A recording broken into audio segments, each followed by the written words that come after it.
inahen, pullets, hens, ito yung ating pinaka-backbone ng ating breeding program. So, yung lahat ng gagawin natin sa pagkapapasisiw, dito naka-anchor.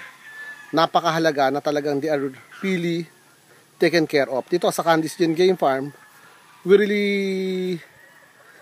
took extra care sa ating pag-aalaga ng mga ating pullets. Unang-una, pullets, hence hiwalay po sa atin yan sa pag-aalaga namin dahil gusto namin medyo mas mabigyan sila ng chance at itong mga pullets natin na maganda yung katawan kasi pag sinama sila dun sa hens, nado-dominate sila.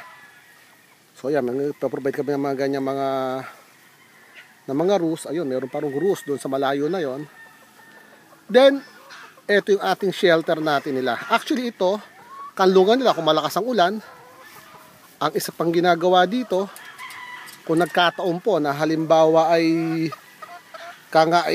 talagang grabe ulan, dito sila kumakanlong, dito rin yung kanilang pakainan, ito rin yung painuman. So napansin natin, ito yung ating pakainan. Ito yung ating kasi yan, oyster grits po yan. So yung oyster grits, ad libitum yan. Kasi unang-una po, naubos po, na-deplete yung kanilang mga calcium deposits nun.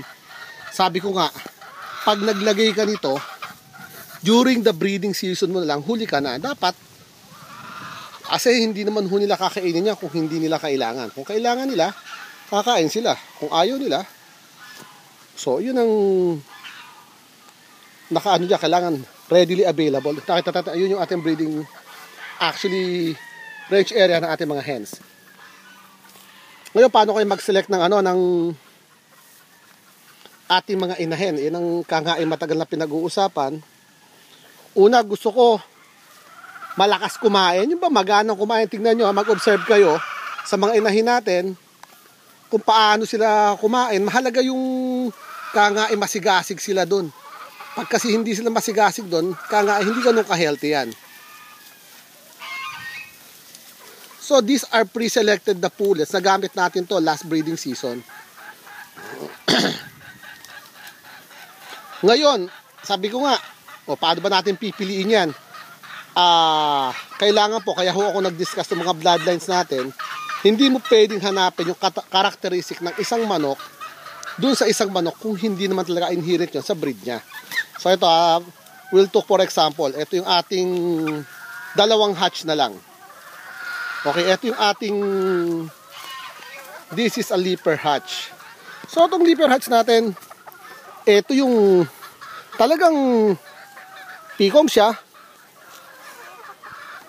Ngayon, yung hipo ng leaper hatch natin, totally different yan doon sa ating JD Perry hatch. Ito yung ating JD Perry hatch. Ayan, no?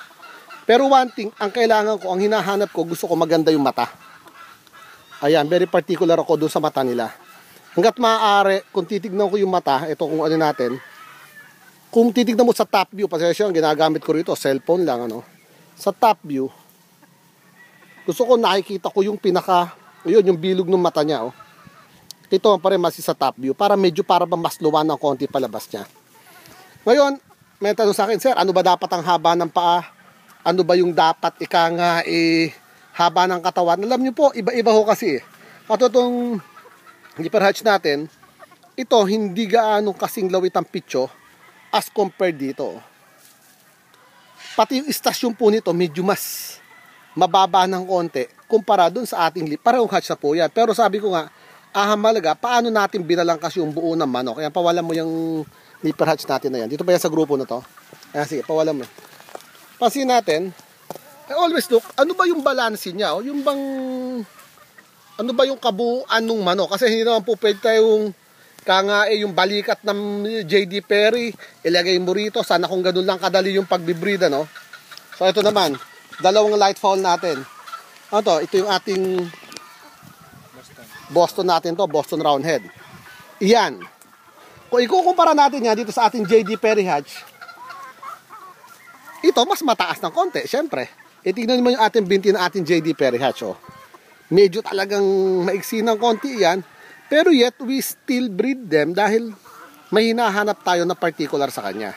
Kaya nga sabi ko, mahirap nating mag-define na dapat ganito kahaba ng paa, dapat ganito kahaba ng leg. Ito, ano hinahanap natin dito? Siyempre, istasyon niya. Pati yung confirmation ng katawan niya, iba. Pero one thing, kung mapapansin natin, ito naman ay Albany natin. So, yung Albany, iba pa rin ang hipo nitong ating Albany. Ang mata nitong ating Albany is not as deep red ng ating mga hatches. Pero kung papansinin mo, isa pa rin yung ano niya, luwa pa rin yung mata niya. Yun yung hinahanap ko. So, kumbaga sa akin, kailangan yung pagkakabuo ng manok natin maganda. Ngayon, napili mo na maganda yung manok mo. Kaya nga nagsut na doon sa gusto mo. Ngayon, alagaan mo ng gusto yan. Kasi kailangan maihanda mo ng maigi yan. Kasi ang dami sinasabi talaga na kailangan maganito, kailangan maganyan. Pero alam nyo hindi po pwedeng shortcut lang nagagawin. Magbabasta lang tayo ng ating breeding materials 2 months, a month prior to breeding. Sa akin, the whole year round, mag-ubos ka ng panahon para pagandahin mo yung mga inahin mo at for sure, magbibigay ng magandang sisiw sa'yo.